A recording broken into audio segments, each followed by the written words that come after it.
এই বাবা হাইওয়ের পাশে একটি দোকানের বারান্দার সামনে শুয়েছিল। আমি ওনাকে দেখে জিজ্ঞেস করলাম যে উনি কোথা থেকে এসেছে। তো উনি বলল যে নারায়ণগঞ্জ থেকে এসেছে, ওনার বাড়ি নোয়াখালীর বেগমগঞ্জে। তো ওনার ভাইয়েরা ফলের ব্যবসা করে।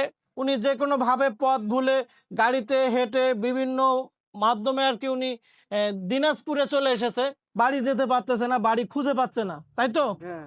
তো আসলে আমরা ওনাকে দেখে ওনার সঙ্গে ওনাকে জিজ্ঞাসা করার পর যখন জানতে পারলাম যে উনি পরিবার থেকে বিচ্ছিন্ন, আমি ওনাকে একটু পরিষ্কার পরিচ্ছন্ন করে একটা ভালো পোশাক দিচ্ছি এবং ওনার পরিবার খুঁজে পাওয়ার জন্য এই ভিডিওটি ধারণ করতেছি। এই চুলগুলি একটু ছোট করে দেয়, এই সোয়েটারটা খুলেন, এটা খুলেন, এটা খুলে ফেলেন। এটা কতদিন আগে গায়ে দিছেন, গরম লাগে না? এটা খুলেন। দেখেন উনি কতগুলি সোয়েটার গায়ে দিছে। আমরা আপনাদেরকে দেখাবো কয়টা সোয়েটার উনি গায়ে দিছে। এই যে এক, থাক ওখানে, হ্যাঁ, দুই, এটার ভিতরে কিছু আছে, দুই, না না থাক এটা নাহলে দুই। তো ওনার গায়ে তিনটা সোয়েটার রয়েছে। আপনি কি বাড়ি যেতে চান? হ্যাঁ। বাড়ি খুঁজে পাচ্ছেন না, কিভাবে যেতে হবে বুঝতে পারতেছেন না? দেখি আপনার ভাইদের সাথে যোগাযোগ করে যদি আপনাকে বাড়ি পৌঁছে দিতে পারি তাহলে বাড়ি পৌঁছে দেবো ইনশাল্লাহ। উনি দেখেন, আপনি রাত্রে কোথায় থাকেন? রাস্তায়? খাওয়া দাওয়া কোথায় করেন? রাস্তায় চেয়ে খান? উনি যেহেতু রাস্তায় থাকে, উনি বিভিন্ন দোকানের সামনে, খিদা লাগলে বিভিন্ন দোকানের সামনে যায়, সেখান থেকে মানুষের কাছ থেকে খাবার চেয়ে চেয়ে খায়। এখন হয়তো বা ওনার একটু ভারসাম্যটা কিছুটা ঠিক আছে, হয়তো আর কিছুদিন গেলে এই মানুষটা অযত্ন অবহেলায় আরো বেশি কন্ট্রোলের বাইরে চলে যাবে, ওনার নিজের ভারসাম্যর বাইরে চলে যাবে। তখন কিন্তু আর হয়তো বা উনি বাড়ি ফিরতে পারবে না। আমরা প্রতিদিন এরকম কোনো না কোনো মানসিক ভারসাম্যহীন মানুষকে সহযোগিতা করতেছি। আমরা 2 দিন আগেও একজন ছেলেকে পেয়েছিলাম যার বাড়ি ছিল ফরিদপুরে। তো আমাদের হোপনেস্ট বাংলাদেশের মাধ্যমে তার পরিবার এসে তাকে নিয়ে গিয়েছে। এখন সে বাড়ির লোকের সাথে খুব ভালো রয়েছে। দেখেন উনি যে দীর্ঘদিন ধরে বাড়ির বাইরে রয়েছে, ওনার মাথার চুলগুলি দেখে বোঝা যাচ্ছে মাথায় কিন্তু প্রচুর পরিমাণের ময়লা কিন্তু জমে গেছে। আর কয়েকদিন গেলে এই চুলগুলি আরো বড় হয়ে যাবে, জট হয়ে যাবে। ওনার বাড়ির লোকজন কিন্তু ওনাকে চিনতে পারবে না। এই বাবা কতদিন আগে আসছেন বাড়ি থেকে?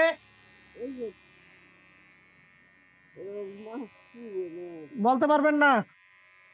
বাড়ি থেকে আসছেন কেন? আপনার বাড়ির লোকজন তো আপনাকে খুঁজতেছে মনে হয়। বাড়ি চলে যাবেন, ঠিক আছে? আমরা দেখি আপনার বাড়ির লোকজনের সাথে কথা বলে আপনাকে বাড়ি পাঠিয়ে দেওয়ার ব্যবস্থা করবো এখনই। এই মানসিক ভারসাম্যহীন ব্যক্তিগুলো এটা দিনের পর দিন রাস্তা দিয়ে হেঁটে বেড়ায় কিন্তু বাড়ি ফিরতে পারে না। বাড়ি খুঁজে, পরিবারের লোকজন খুঁজে। ওরা যেহেতু এক জেলা থেকে অন্য জেলায় চলে যায়, তখন ওই বাড়ির লোকজনদেরকে খুঁজে পায় না, তাদের বাড়িও খুঁজে পায় না, বাড়িও ফিরতে পারে না। কেউ একজন যদি দায়িত্ব নিয়ে আমাদের মতো জিজ্ঞাসা করত, তাহলে হয়তোবা এই লোকটি আরো অনেক আগেই তার বাড়ি ফিরে যেত। মোষগুলিও দেখেন অনেক বড় বড় হয়ে গেছে। আমার মনে হয় যে উনি হয়তোবা 6 মাস কিংবা 1 বছর বা তারও অধিক সময় ধরে পরিবার থেকে বিচ্ছিন্ন রয়েছে। খোলেন ওই সোয়েটারটা খোলেন। বিসমিল্লাহ রহমান রহিম। কতদিন পর গোসল করলেন কাকা? 4 দিন। উনি বলতেছে যে 4 দিন ধরে গোসল করেনি। তবে ওনাকে দেখে মনে হচ্ছে যে উনি গত 6 মাসও গোসল করছে কিনা সন্দেহ রয়ে গেছে, কারণ ওনার মাথার মধ্যে একদম কালি পড়ে গেছে। দেখেন এগুলি কালি 1-2 দিন গোসল না করলে হয়তো এরকম পড়ে না, পুরা তেল কাজটা হয়ে গেছে। কাকা মাথাটা সোজা করেন, দেখি আপনার বাড়ি ঘর খুঁজে পাই কিনা। আপনার বাড়ি যতদিন না খুঁজে পাই এখানে থাকবেন, এখানে খাওয়া দাওয়ার ব্যবস্থা করে দিবে ভাইরা, বুঝছেন? এই দোকানে কাজ করবেন, যে কয়দিন আপনার বাড়ি খুঁজে না পাই এই দোকানেই কাজ করবেন আপনি। আজকে থেকে আপনার এখানে চাকরি দেওয়া হইলো, কি বলেন ভাই? হ্যাঁ, এখানে কাজ করবেন, এখানে খাবার দিবে, কোনো কাজ নাই, খালি বসে থাকবেন, এটাই কাজ। আপনি দোকান পাহারা দিবেন। একদম শরীর থেকে গন্ধ বের হয়ে গেছে অনেকদিন ধরে গোসল না করতে করতে। নিয়মিত গোসল করা লাগবে। যেখানেই থাকেন, রাস্তায় থাকেন আর যেখানেই থাকেন, প্রতিদিন গোসল করবেন একবার করে, নদীতে নামে হলো। দেখি উঠে বসেন বসেন। একদম কালি পড়ে গেছে পায়ের মধ্যে। আপনাদের পরিবারের যাদের সদস্য এরকম নিখোঁজ রয়েছে, আপনারা নিয়মিত আমাদের ভিডিওগুলি দেখতে থাকুন। হয়তো একদিন না একদিন আপনার পরিবারের সদস্যকেও আমরা সহযোগিতা করব এবং আমাদের মাধ্যমে আপনাদের পরিবারের কাছেই ফিরিয়ে দেব ইনশাল্লাহ। তাই নিয়মিত আমাদের ভিডিওগুলি দেখবেন এবং আমাদের পেজকে ফলো রাখবেন। তাহলে হয়তো বা আপনার পরিবারের হারিয়ে যাওয়া সদস্য হয়তো একদিন দেখতে পারবেন ইনশাল্লাহ। ভালো লাগতেছে না? হ্যাঁ, খাওয়া দাওয়া করছেন? কালকে রাত্রে খাইছেন আর দিনে আজকে সারাদিনে কিছু খান নাই? খিদা লাগে নাই? টাকা পয়সা নাই সাথে? না।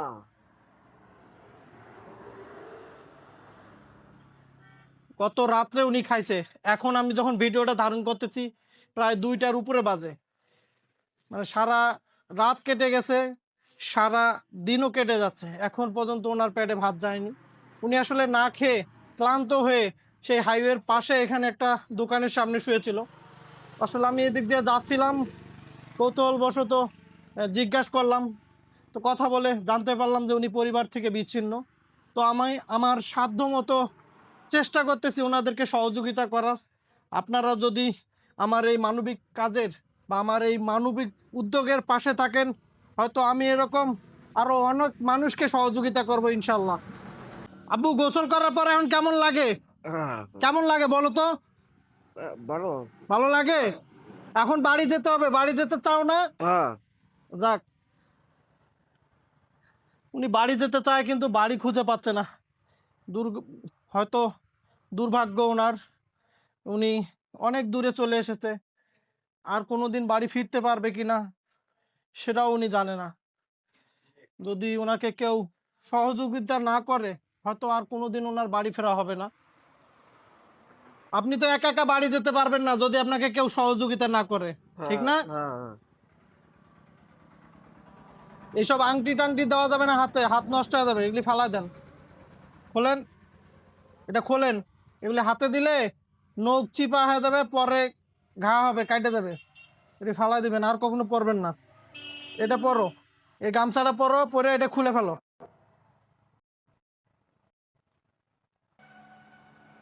ওটা গায়ে দাও। এখন গরম পড়ছে না, বেশি মোটা কাপড় গায়ে দেওয়া থাকা যাবে না, শরীরে ফাঙ্গাল ইনফেকশন হয়ে যাবে, ঘা হবে। এটা পরো।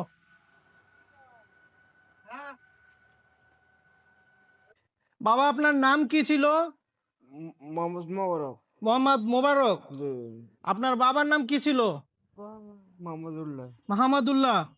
আপনারা কয় ভাই বোন ছিলেন? চাচারা হয়েছে আমদুল্লাহ। কয় ভাই? চাচারা হয়েছে আমদুল্লাহ আঙ্কেল। চাষারা চাকরি করে মানে কে চাকরি করে? আমি ছোট আঙ্কেল। আপনার ছোট আঙ্কেল চাষারা চাকরি করে? আর আপনারা কয় ভাই বোন ছিলেন? 4 জন ভাই বোন 4 জন। ভাই বোন 4 জন। আপনার ভাইদের নাম কি? ওরা ফলের ব্যবসা করে। ফলের ব্যবসা করে? কোথায় ফলের ব্যবসা করে? ঢাকা নারায়ণগঞ্জ। ঢাকা নারায়ণগঞ্জে? নারায়ণগঞ্জ কোন জায়গাটায়? এটা মোকাম। মোকামে? আপনার ভাইদেরকে ওখানে ফলের দোকানদাররা চিনে? চিনে চিনে। কি নাম করলে চিনবে? চিনবে আহমদুল্লাহ মোহাম্মদুল্লাহ বললে চিনবে। আহমেদুল্লাহ মোহাম্মদুল্লাহ বললেই ফলের আড়তের লোকজন চিনবে? আচ্ছা। আর আপনাদের গ্রামের বাড়ি কোথায় ছিল? বেগমগঞ্জ। বেগমগঞ্জ, নোয়াখালী। হ্যাঁ। স্ক্রিনে থাকা অজ্ঞাত মানসিক ভারসাম্যহীন এই বৃদ্ধ বাবার বাড়ি নোয়াখালীর বেগমগঞ্জে। ওনার ভাই আছে, তারা ব্যবসা করে নারায়ণগঞ্জে, ফলের ব্যবসা করে। তো উনি আসলে দীর্ঘদিন ধরে হয়তো বা বাড়ির বাইরে রয়েছে। উনি বর্তমানে অবস্থান করতেছে দিনাজপুর জেলার সদরে।